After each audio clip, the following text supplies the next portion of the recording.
अब जगन्नाथ जी बड़ी दुविधा में पड़ गए।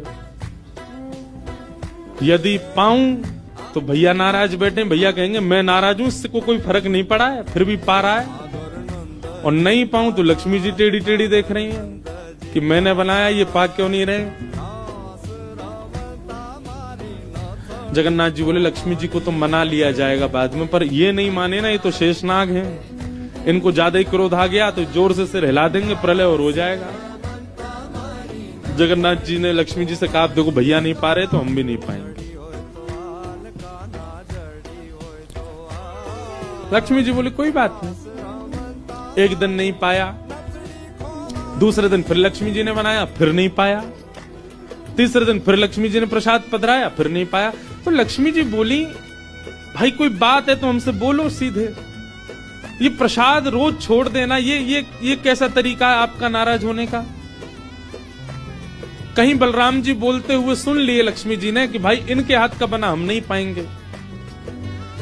लक्ष्मी जी ने जाकर के जगन्नाथ जी से कहा देखो संपूर्ण जगन्नाथपुरी में प्रसाद बनाने की सेवा हमारी, और आपके भैया कह रहे हैं कि हमारे हाथ का बना पाएंगे नहीं। जब हमारी सेवा लेनी नहीं तो फिर हम यहां क्यों रहें, इसलिए आप हमको आज्ञा दें। अब हम जहां हमारा सुख है हम वहां चले जाते हैं, हम चले जाते हैं श्री क्षेत्र से। जगन्नाथ प्रभु कुछ, अच्छा जगन्नाथ जी को भी लीला करनी है इसलिए वो कुछ नहीं बोले।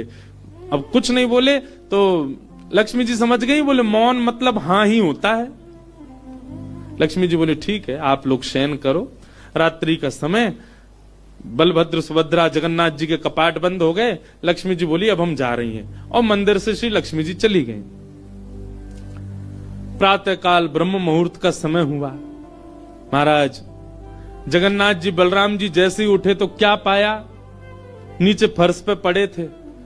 कहां सोने के सिंहासन पर सोते थे, सोने के बिस्तर पर सोते थे, बढ़िया लत्ता पहन के रहते थे, गले में स्वर्ण की मालाएं, हाथ में स्वर्ण के कड़ूला, पाम में स्वर्ण के कड़ूला आदि सब पहन के सोते थे। लेकिन लक्ष्मी चली गई तो सब चला गया। सवेरे उठे तो फर्श पे पड़े थे। बलराम जी बोले लाला जी कहाँ है गो, हमारे सिंहासन वगैरह कहां चले गए। ठाकुर जी बोले लक्ष्मी जी चली गई ना, लक्ष्मी तो मतलब सब होता है। बलराम जी ने अपनी तिजोरी जाकर के खोली, सबरे वस्त्र चले गए, आभूषण चले गए, सब आयुध चले गए, फटे पुराने मैले कुचैले बिना धुले महीनों के सालों के वस्त्र पड़े थे। और यही होता है, लक्ष्मी जाती है तो यही रह जाता है। लेकिन बलराम जी भी अपनी पूरी